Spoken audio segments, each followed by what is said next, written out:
You are listening to MFM 92.6. Move to the music. Welcome to the show. That's how we start the show on this very beautiful Wednesday evening. It is sunny. My mood is sunny. And I'm very, very sunny, feeling very, very sunny today and embracing what we're going to talk about this evening. And of course, it is how we always do it on SiyakhulaLive, having conversations that inform and transform. And of course, music that informs and transforms, music that invites us and ignites us. So welcome to the journey. It's proudly brought to you by the Stellenbosch Transformation Office as well as HR. I hope your Wednesday is going good.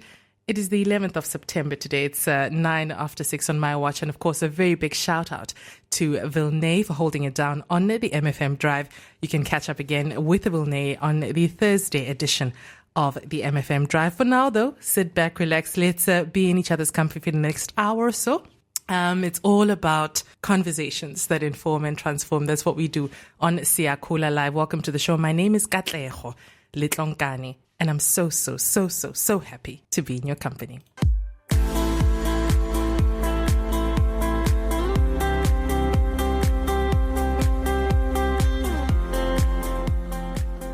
It is Heritage Month in South Africa. South Africa celebrates September as Heritage Month annually. Of course, to mark our nation's diverse culture and heritage, it is a reminder to embrace what we've inherited from our foremothers and fathers. This month is a reminder to tell your stories and proudly claim and reclaim our identities, to rediscover ourselves and our communities, to bask in the rich art and culture that is the lifeblood of our nation and the mother of the continent. So I say to you, use your voice. Tell your story, and don't be afraid to be exactly who you are.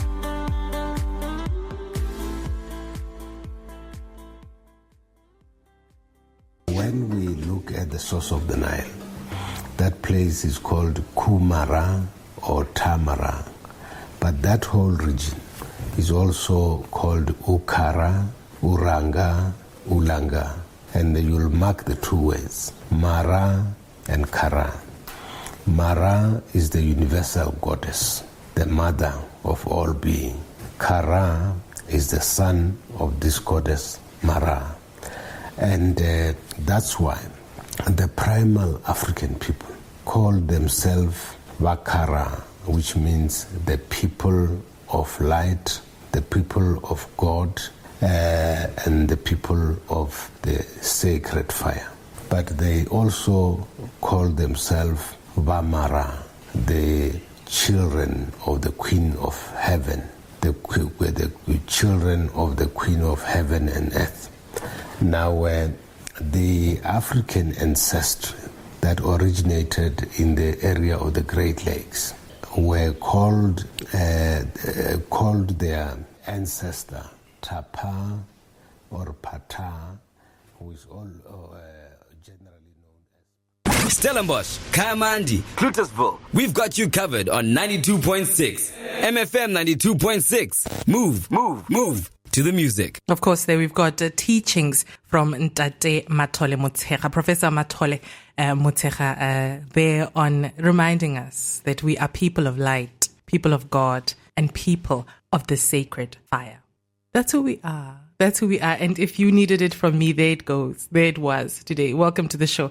If you've just joined us, we are going to be talking today and reflecting today on a little bit on what the role of cultural song, dance, and performance and the role that they play in our journeys to individual and our collective selves. So joining me in studio is the very beautiful and special Gratia Ilibagiza, who's a research fellow here at the Center for the Study of the Afterlife of Violence and the Reparative Quest. We call it AVReQ for short here at the university.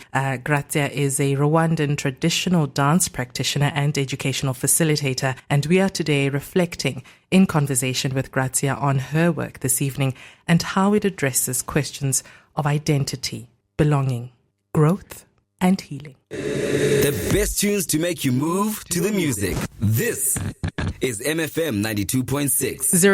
07444000926 is my WhatsApp line. For the rest of the show, 07444000926 is how you can join me and be part of the conversation this evening. And feel free to share what your journey of rediscovery and growth looks like. What are some of the ways that you deepen your connection to yourself? How do you deepen your connection to others as well?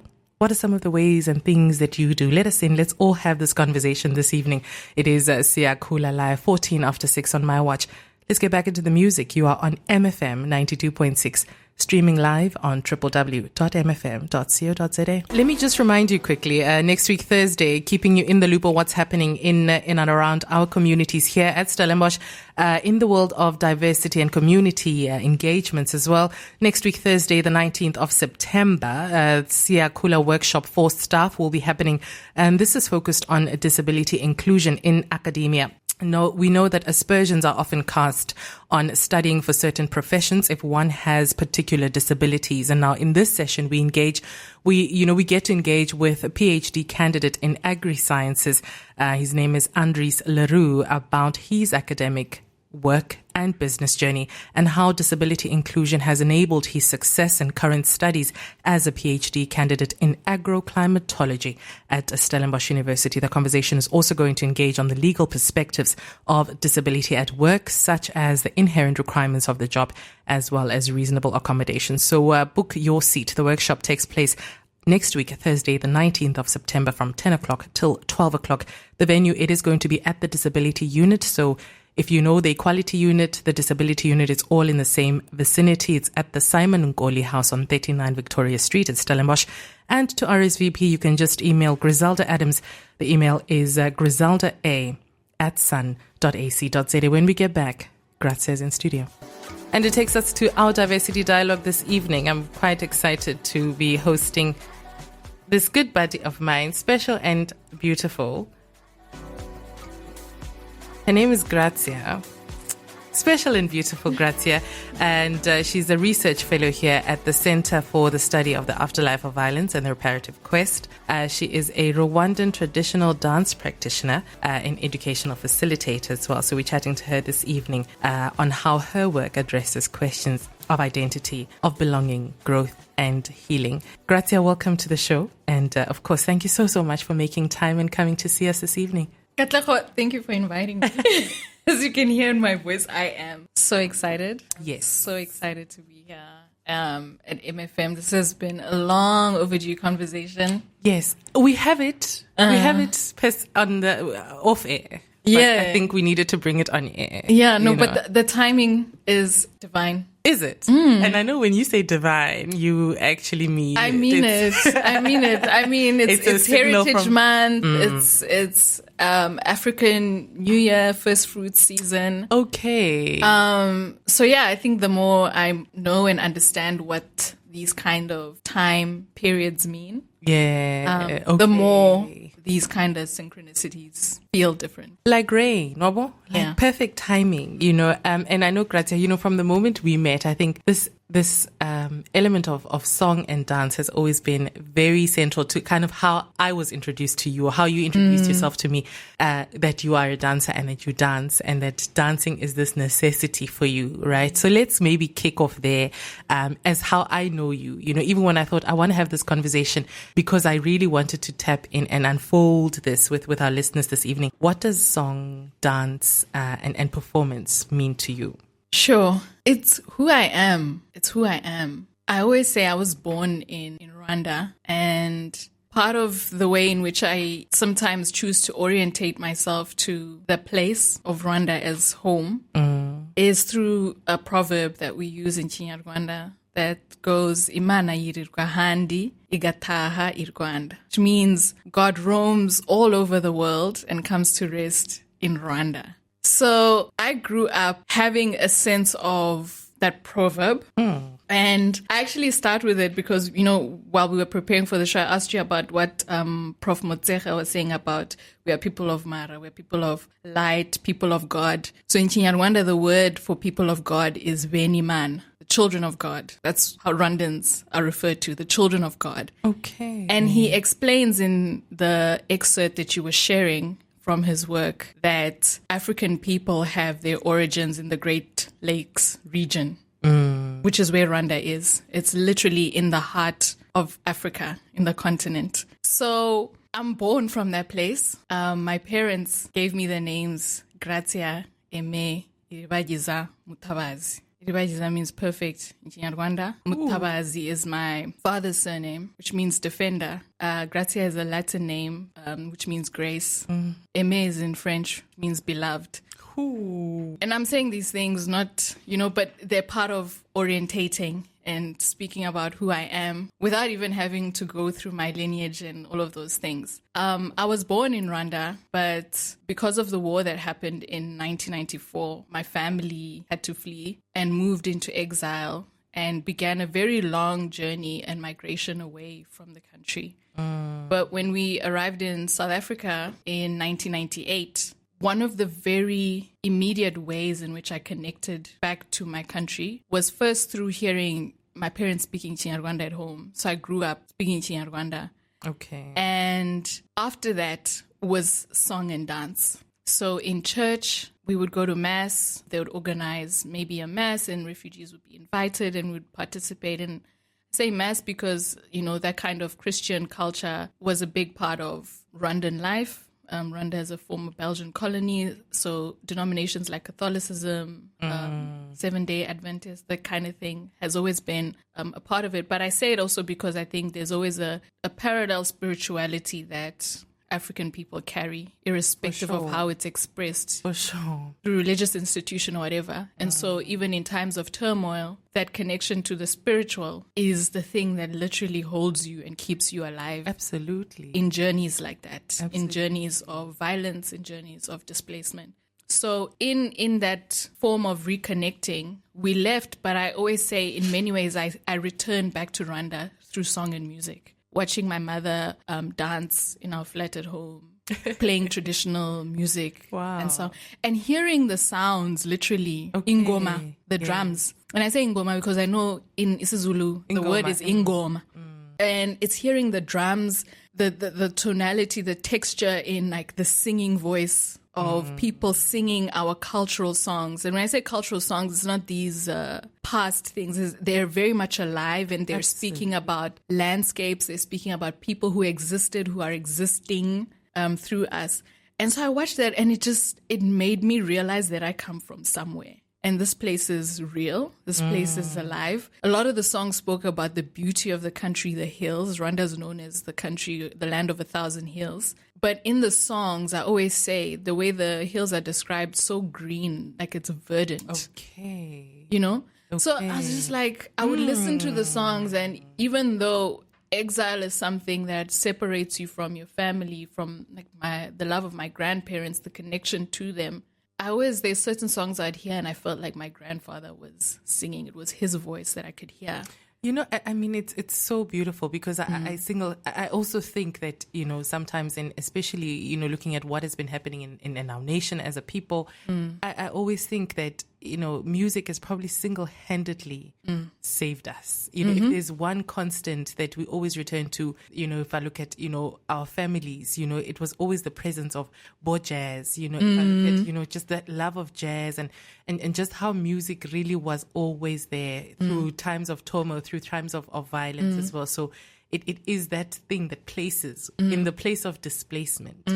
There's been music, and that's what I'm hearing you say. And I'm also hearing you say and I keep thinking about it, dancing as a necessity because I'm thinking if you didn't do this, then what else, right? If you didn't dance, if you didn't, if your parents, if your home didn't dance and show this, then what else could there be to place you back home, right?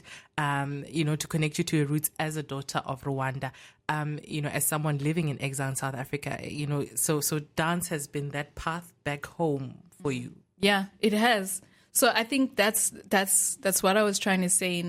I think I have returned to Rwanda through dance, and I return to it continuously through dance. And in Rwanda, and at least in the Rwandan cosmology of things, song and dancer are not separated. They find harmony in the body. They find harmony in the body. So in our language, there isn't necessarily, because you'll say indirimbo, for example, which is the word for a song, and kubjina, which is the word, let's say, for dance. But those are Kubjina in Setswana. Kubjina, But beyond just naming, maybe like, let's say what, like a Western understanding of these forms of art are, in Kinyarwanda, you could understand them as genres of expressing life. So kuririmba, to sing, is just another way of communicating, in the way that kubjina is another way of communicating. So if we use the noun word for kubjina, which is dance, which is imjino,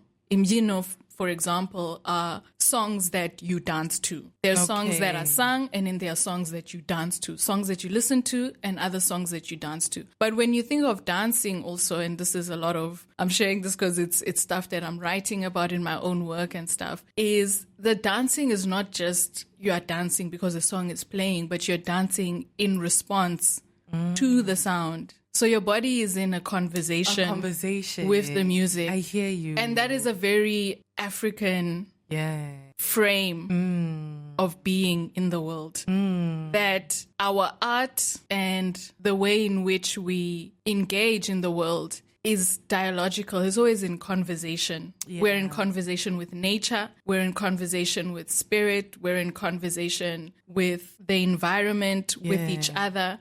And our bodies are conduits of these various conversations that we have with the world around us. I mean, and maybe that you touched on that in terms of, the provocation of then your journey into research, right?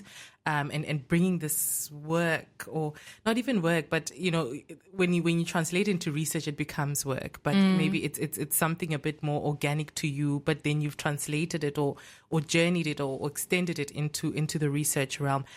So maybe share a little bit about your research and what you engage there in your research at AVReQ.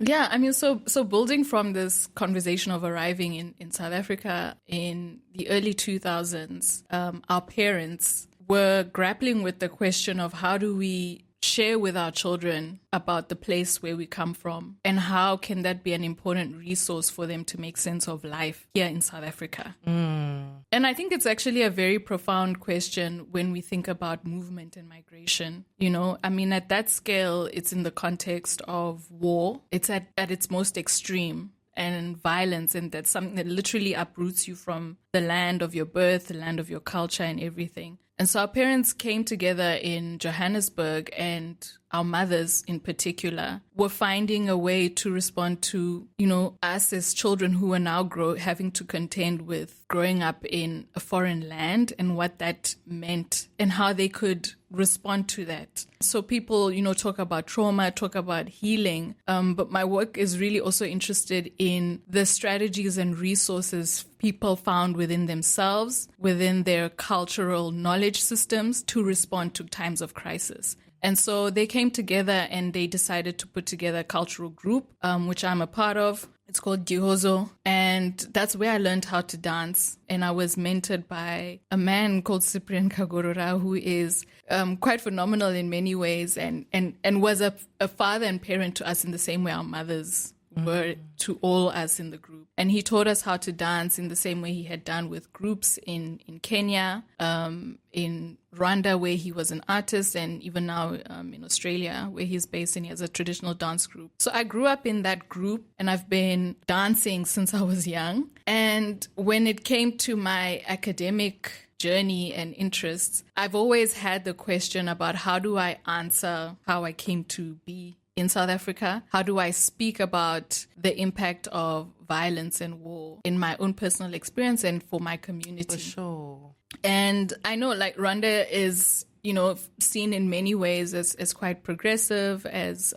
having achieved quite a lot since 1994 and the war that shifted a lot of things and history. However, there is also a community of Rwandans who continue to live in exile and who don't share the same sense of political safety that Rwandan nationals do. And some words that we use for them are refugees or exiles. And those are identifications that myself and people in my community embrace in various degrees.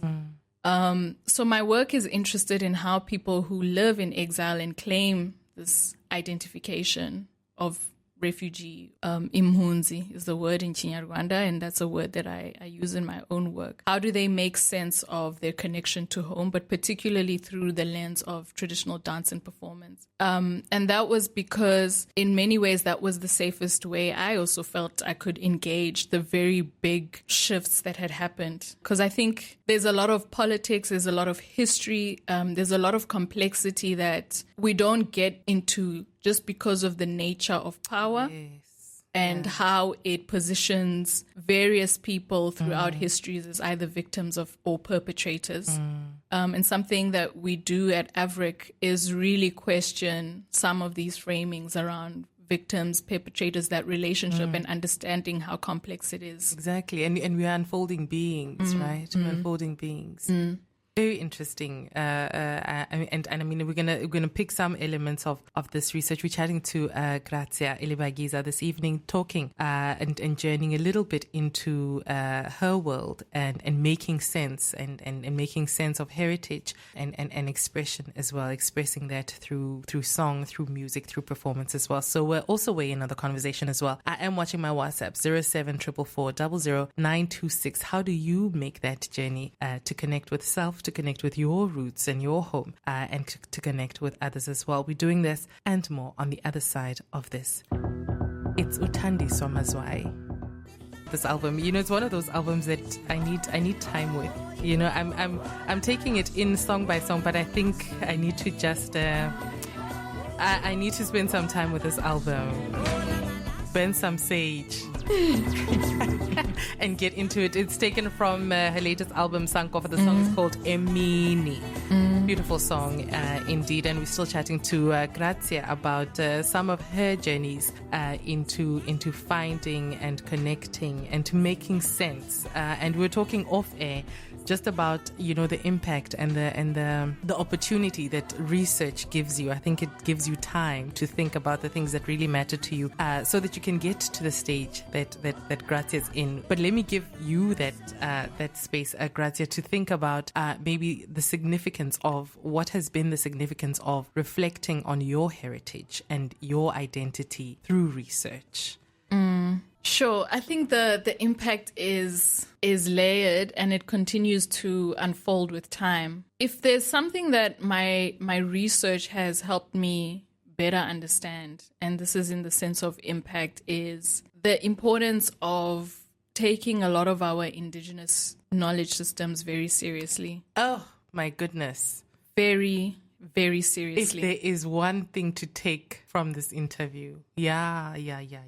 And not as a hashtag for like Heritage Month and whatever, but so much of world making and how we understand the world, how we understand our bodies is resourced in our languages. And this is even, so I am in some ways, I get this bird's eye perspective of my research journey, of my research, process. And I see it almost as a model. I'm in the humanities. My disciplinary training is in social anthropology. But whenever I have conversations with people in the natural sciences or any other fields, for example, I always challenge them and be like, some of the concepts that you are thinking about, what is the word for it? Like, let's say in your indigenous knowledge system.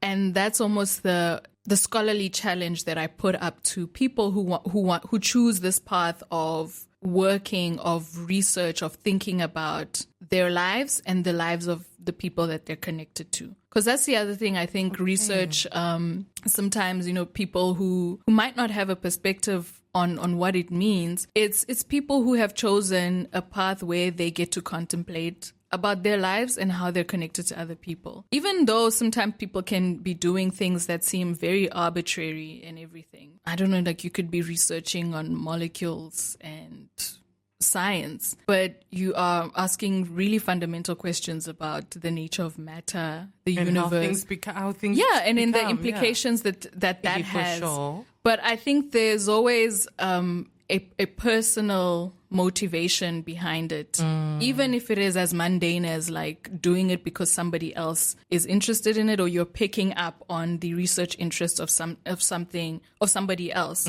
So there's still a relational component there.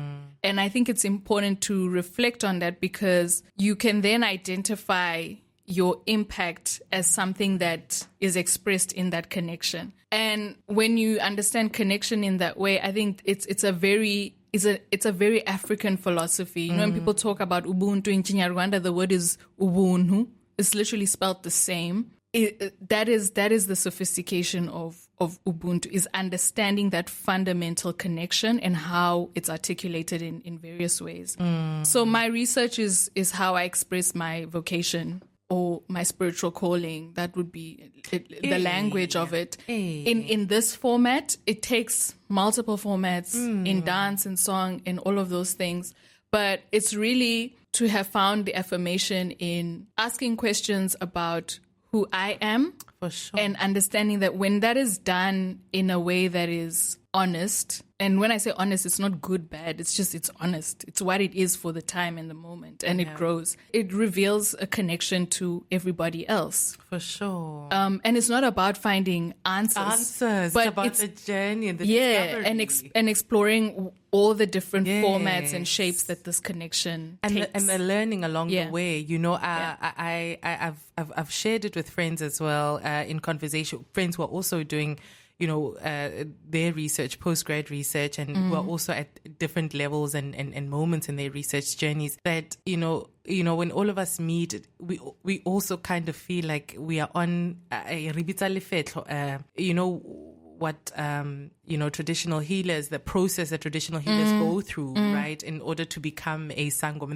That process, that intense process of learning, of stripping, of getting to the bottom of who you are, of your gifts, it almost does, it takes on a similar kind of format of literally ripping apart a lot of the things that you know and come to, you know, understand and start to tease those things through and understand why is it that you are the way you are and why things are the way they are. So it does have that resonance. It's not just research. I think, you know, research for African girls is not, it takes on a particular language as well, right? Yeah, but again, like, let's say, I think that's the depth of meaning that is embedded in our African knowledges, you know. So, for example, again, in Kinyarwanda, and I use this a lot because I realize Kinyarwanda is very, very elaborate as a language. And so I'm like, guys, think about these things. We talk about gravity. What's the word for gravity in isiZulu? And not because it's like some kind of strange exercise, but because the word is a concept.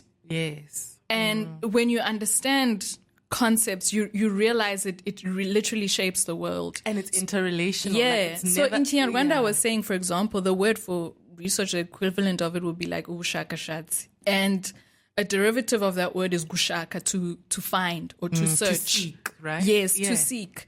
So I think it changes the understanding of when you say, I'm doing research, and you position yourself as somebody who is seeking knowledge. As you're looking.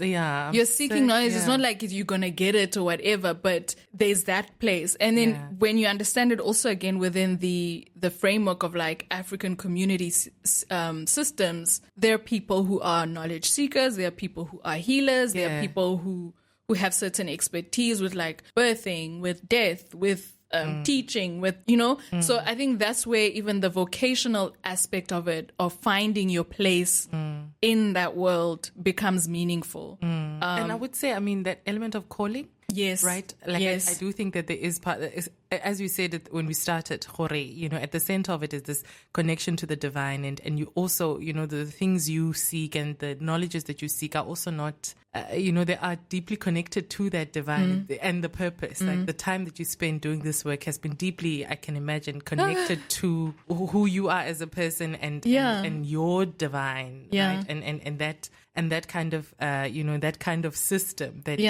you operate in. And I know that healing is also a big part of why you dance and why you research as well. So would you also say that, you know, research, and I'm talking to all the listeners and people who are, we are in an academic institution, a research. So research is such an important part of it. And I think that the more we understand and deconstruct, how we understand and come to research is also important, right? So, for you, Gratia, what is the significance of research then as a space for healing, right? Because I'm very much getting that from you as well. No, definitely. And I think this is why even research by African scholars and research that is framed from an African perspective has so much to offer the world. And it has offered the world a whole lot. We don't need to get into the entire history of colonization and how it's extracted what was there. So we have always been offering. Research is putting it together now. When we do this work, it's about putting together. Exactly, But on the topic of healing, I'm just going to reference even the song that you played by Thandiswa Sankofa. That's from the Ghanaian bird Sankofa. It's a backward-looking bird. So if you look at the actual iconography, the bird is standing and its body is facing forward, but its head is turned back. And the metaphor behind the bird is one cannot make sense of their future without reflecting on their past. And again, it's a very African philosophical worldview to understand your place in the world like that. So I think for me, it almost even is like the most obvious thing is like, how can research asks you to think about things and also think about how they can make a contribution to society. Right. That's its ethical imperative. Otherwise, you're just navel grazing. And you know what I mean? There, Gratia, because you had spoken to me about, what your impact when you started to share your research with some of your community. Yeah. What did that look like, feel like, and what was some of the impact there? I think, without being too presumptuous, at different layers, my work has been first a way in which I could answer questions that I had for myself at a personal level and be like, why did this violence happen? Why did this war happen in my country? Why does it hurt so much? And then to realize that my parents, my family, my community had similar questions. And so I think one of the more significant moments and highlights of my journey was putting together a transnational program last year that was funded in collaboration with our center and the Australian High Commission to South Africa in partnership with the Johannesburg Theatre. And all of these are different institutions and bodies that represent a form of connection to our cultural group, to who we are. In Australia, there's the Aboriginal community, but it's connected to Rwandans through Cyprian, my mentor, who taught me how to dance, and how they formed connection over dance and that indigenous knowledge. And the program, which was titled Dialogues Across Violent Histories, looked at the question of social cohesion and repair, but as it is informed by the arts. And it brought together artists and indigenous practitioners from South Africa, from Rwanda, represented by my cultural group, and Aboriginal practitioners to come and look at that question. And the South African representation was through jazz, actually. And because myself growing up in South Africa, it had its own challenges, as a foreign national, even with the conversation now. But one of the ways in which I fell in love, and I was literally telling somebody today, developed a radical empathy for Black life in South Africa was through jazz music. I listened to jazz and it's like I could understand what was going on, the history of this country. And so I also understand how jazz becomes this sonic voice. Hey, I am here because of it. I just know. You know what I mean? I am here because of it. Mom and dad, jazz was in the center. You know what I mean? I was describing to someone this morning, like just growing up in Joburg, and I remember this memory of somebody playing Yakalinkomo on Jan Smarts, and we're driving in a friend's car, and I'm like, this is the most Joburg experience. But also it's like that contrast of urbanscape, but also with the soundscape that constantly punctuates the history of the country, all of those emotions, and also just the spirituality of it. And that's what I mean by, music has single-handedly kind of just held us. Literally. So the program brought all of those people together. And in terms of jazz, representation was through Gituletsu Gwangwa, who is daughter to the late Jonas Gwangwa. Yeah. And that intergenerational component, Mandla Mlangeni, whose father is Beki Mlangeni, right? And his relationship to the past and trauma, all of them, exile, trauma. And my whole construction around this program was thinking about the question of intergenerational transmission of violence, of trauma, but also of repair, and how children then take on the baton, which is where we at, of healing, right? Which is where we at, and express it in their own ways, So Gitulete as a healer, Mandla through jazz. Those who are unfamiliar with the story of his father, he the apartheid government had him assassinated, but through a Walkman. So he was listening to music and it blew up his head. So that is poetic in of itself, right? Yeah, deeply poetic and tragic, And so for him, he picks up the saxophone and he plays it, and in many ways joins a much longer lineage and collective of jazz artists who also blend an improvisational style, but that's largely informed by indigenous sound, indigenous imperatives, indigenous questions around like land, around separation, and that's the thing also that my research contemplates is this relationship to land and the implications of that separation, because I think it's something that we sometimes think of at a political level, but on a spiritual level, because our understanding of the food we eat is informed by the environment that we live in. Right, you're like, why isn't my hair seed growing like this? It's like, it's not meant for this climate, but it's like, where do I come from? And how does the environment nourish me and I, the environment? I speak about this relationship through song and dance. I hear you. Gratia, I mean, we are almost out of time, but I really want to ask you in just a few short seconds, before Lisedi kicks us out of here, your hope for the future and for the work that you are doing, just in a quick snapshot of just what do you hope is the future looking like for the work that you're doing? My hope is that it just sets an example for how people can trust where they come from as the biggest resource of thinking about the world, and to use that really as points of connection to everyone else. And for African scholars to take that kind of heritage very seriously as something that can inform and transform and heal the world. Oh, thank you for that. Yeah. I'm very serious about African scholars, so yeah. And that is going to bring us to the end of our conversation, but I knew this was going to be a long and layered conversation as well. But we are flat out of time. But I really do want to say thank you to you, Gratia, for spending time with us this evening. Thank you for having delicious. Me. Invite me again. Oh exactly, my gosh. Exactly. But I mean, it may be over for the interview, but the conversation, of course, keeps going. It is MFM 92.6, moving to the music. I'm on practically out of here. Lisedi on the Daily Vibes is here from 7 o'clock until 9 o'clock. I know Lisedi is Arts and Culture Wednesday, so we're going to scoot on out of here. Thank you so much to Gratia. Thank you so much to Tebogo as well, my producer. And of course, thank you to you for listening. Stick around for Daily Vibe with Lisedi from 7 till 9 o'clock for more conversations that inform and transform. Let's do this again next week. Goodbye. You are listening to MFM 92.6. Move to the music.